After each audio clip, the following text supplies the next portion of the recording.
Au collège, on parle de respect d'autrui, en éducation morale et civique, de respect mutuel filles-garçons et de comportement responsable en sciences et vie de la Terre. Dans ce monde de cahiers et de trousses, où vivre ensemble est parfois plus difficile qu'une équation à 3 inconnus, il nous manque terriblement. Mais qui est donc celui dont on ne prononce pas le nom ? Oh, j'adore tes cheveux. Mais tu te crois où ? Mes cheveux ne t'appartiennent pas. Tu ne peux pas les toucher comme ça. C'est pas de ma faute. Les cheveux crépus, ça me donne envie de les toucher à chaque fois. C'est mon stylo que tu as entre les mains. Oui, je l'ai piqué dans ta trousse. J'avais besoin d'un stylo parce que j'ai oublié mes affaires ce matin. Je vais pas te le voler, détends-toi. Un petit peu d'épinards en plus pour bien grandir. Merci, je voudrais simplement du poulet. Allez, hop, des épinards pour la route. Après une enquête au sein de leur collège, les membres de l'atelier égalité peuvent leur filmer. Le consentement, c'est important, d'autant qu'il est trop souvent absent. Chers auditeurs, le fait de donner son accord, son approbation, son assentiment, c'est ça le consentement. Le consentement doit être donné par un acte volontaire et clair, c'est-à-dire par une personne en capacité de répondre. Donc une personne éveillée, consciente et en pleine possession de ses moyens.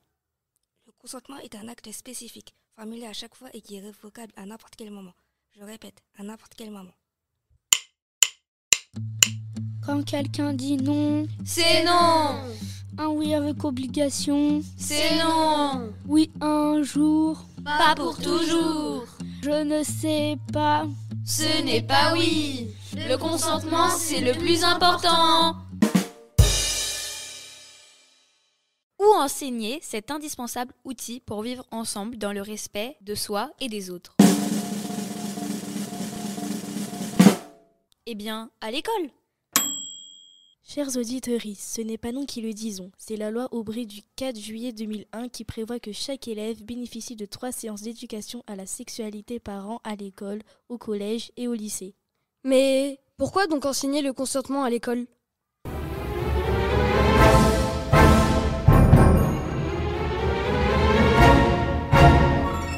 Parce que l'éducation est l'arme la plus puissante pour changer le monde, enfin. C'est précisément maintenant qu'il faut éduquer au consentement. Quand on lit le rapport annuel sur l'état du sexisme en France, publié en janvier 2023, que 37% des Françaises ont déjà vécu une situation de non-consentement et que 23% des jeunes considèrent qu'il faut parfois être violent pour se faire respecter. Parce que l'apprentissage du consentement dès l'école est l'un des piliers de la lutte contre les violences sexistes et sexuelles. En effet, 81% de l'ensemble des violences sexuelles débutent avant 18 ans et 51% avant 11 ans d'après l'enquête IFCA de 2015. Parler aux enfants des limites de leur corps, leur apprendre à exprimer leurs désirs et leurs désaccords, travailler sur la gestion de la frustration et faire attention à l'autre sont des enseignements essentiels que l'école doit dispenser. Le consentement, parlons-en à nos enfants, c'est la garantie d'un monde moins violent.